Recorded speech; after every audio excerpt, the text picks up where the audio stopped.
I'm here today with my Bobcat E10 mini excavator, and it's about time to do some service on it. I have my 10-hour greasing, and I want to check the fluids and everything. I'm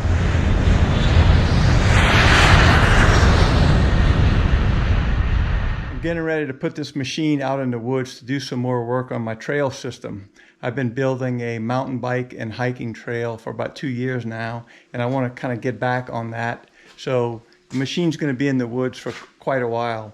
So before I put it in the woods, I thought I would do the service here in the shop. So I'm going to show you today like how to grease this thing and check the track tension and check all of the fluids. And then later I'll make some videos on getting out in the woods and then doing the actual trail work, cutting a bench cut. But first, let's see if we can get this thing greased. There's 19 grease zerks on this little machine. 17 of them you have to grease every 10 hours, and there's 2 that you have to grease every 50 hours. But it just so happens I'm at my 50-hour mark right now, so I'm going to go ahead and show you how I grease all of them. The first thing I do on each grease zerk before I try to stick any grease in it is wipe them off to make sure there's no dirt, little specks of dirt or trash in these little check valves here. These things are always full of grease, and they get pretty grubby. Or if there's a little speck of material on top of this check valve and you try to force grease in it, you'll shove that down into the check valve. This one looks particularly dirty, so sometimes I take a little pointy thing like this and try to clean it out. Make sure that the check valve spring is still working. Another thing I do is when it gets packed with grease like this is I take a little screwdriver and just try to get some of that grease out. These grease zerks down here particularly get clogged up, so I always stick my screwdriver in there and get that stuff out before I wipe it. Make sure it's fairly clean. So like I said, there's 19 grease zerks on here. I'll show you where they are. We have 6 of them just on this knuckle in the front. We have 1 here, and 2 on the other 2 pins here and here. And then we have 3 on this pin here. 1 at the top, 1 here, and 1 here. So that's 6 total for just for this. So in addition to these 6 grease zerks, we have 1 on the end of each cylinder. 1 here and 1 here. And then on the boom cylinder, we have 1 here and 1 here, and then 1 here and 1 here. So in addition to those, right here where you have the pin between the stick and the boom, there's 1 underneath.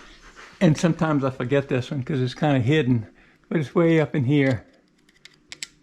Now over on this end, on the boom swing, we have 1 here and we have 1 underneath. We have 1 on the top of the boom swing and then 1 under here.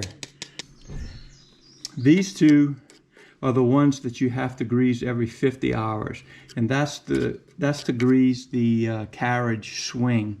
So when you spin around with the upper housing, that's how you grease that upper housing swing. Also for the boom swing, we have this one, which is on the end of this cylinder. Now for the blade, we also have 2.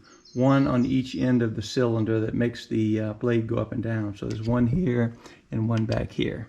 I am using this Milwaukee grease gun, which is battery operated. It makes things go a lot quicker. But I want to show you for greasing in the field, I carry a manual grease gun on the ropes. So I just took a piece of PVC pipe and hose clamped it to the ropes, and then I just stick that in there, so that way I always have grease with me. It comes in handy.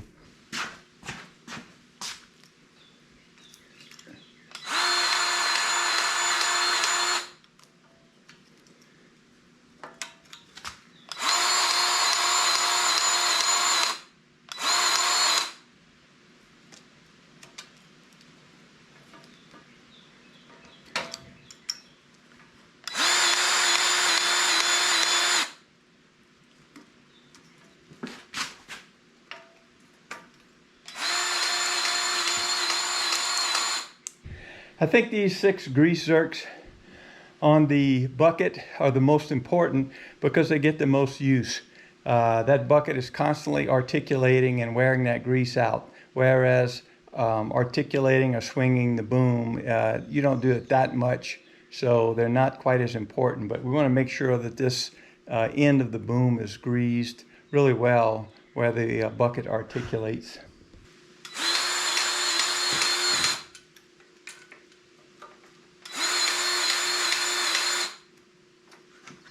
I also like to wipe these things off after I grease them so that grease doesn't trap dirt.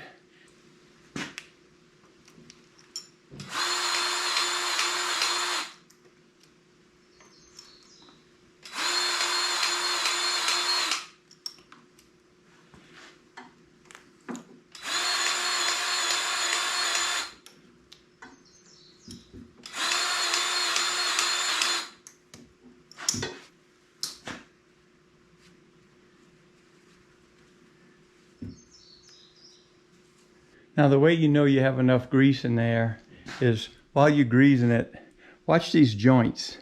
And when the grease starts oozing out on either side, that's when you know you have enough grease. Okay, we have a few more down here. Let's see if we can get that one that's underneath first.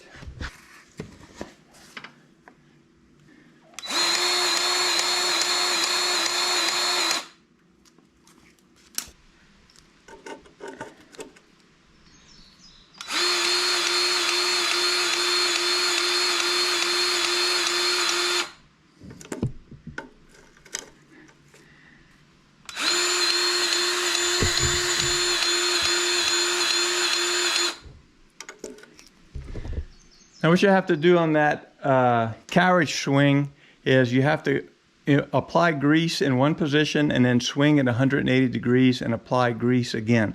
I guess that's to get the grease all the way around. But before I do that, I'll go ahead and get those ones on the blade.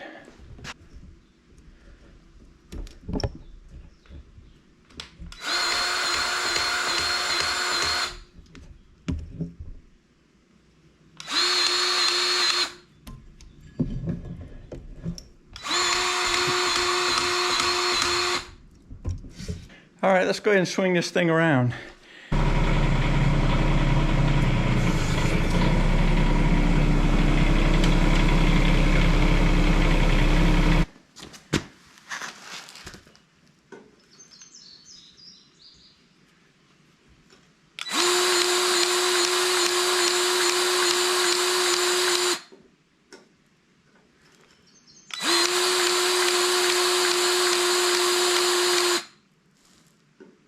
Almost forgot. There's 2 more.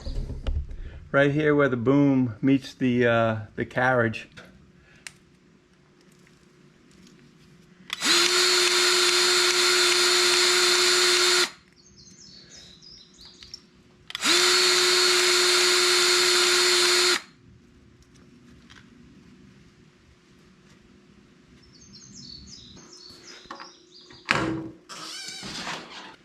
Okay, the oil dipstick is down here. We just pull it out and give it a wipe.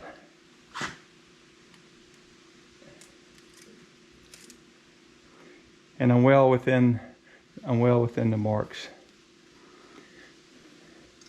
Here's coolant. As you can see, it's already on the fill. Now checking hydraulic fluids is kind of complicated. As you can see, there's a little red ball floating in some hydraulic fluid. But it's not as simple as just looking at it. You have to put the excavator in a certain position. All right, to check the hydraulic fluid, I'm going to read what it says in the manual. Put the machine on a flat, level surface. Retract the arm and bucket cylinders. Put the bucket on the ground. Lower the blade to the ground and retract the tracks. Stop the engine. The fluid must be at the center of the sight gauge. So that's quite a few things we have to do.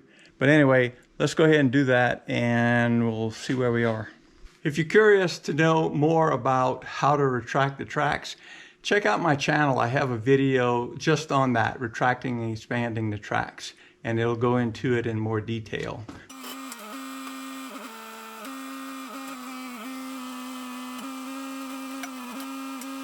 So this is my understanding of these instructions.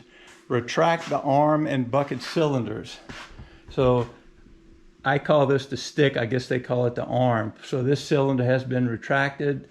The bucket cylinder has been retracted. The bucket is on the ground and the blade is on the ground and the tracks have been retracted. So let's go ahead and check that fluid level now. All right, so as you can see, the little red ball is floating in the middle. So now we have to check the track tension. So to do that, I have to raise the tracks off of the ground.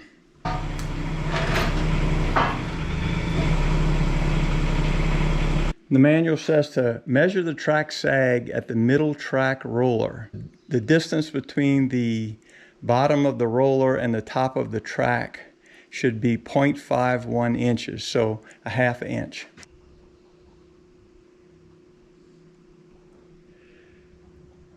A half inch. Okay, so here's the middle roller. This should be about a half an inch. That's a half an inch. So this is good. So this is about how much tension you should have in the tracks. Let's go ahead and check that other one.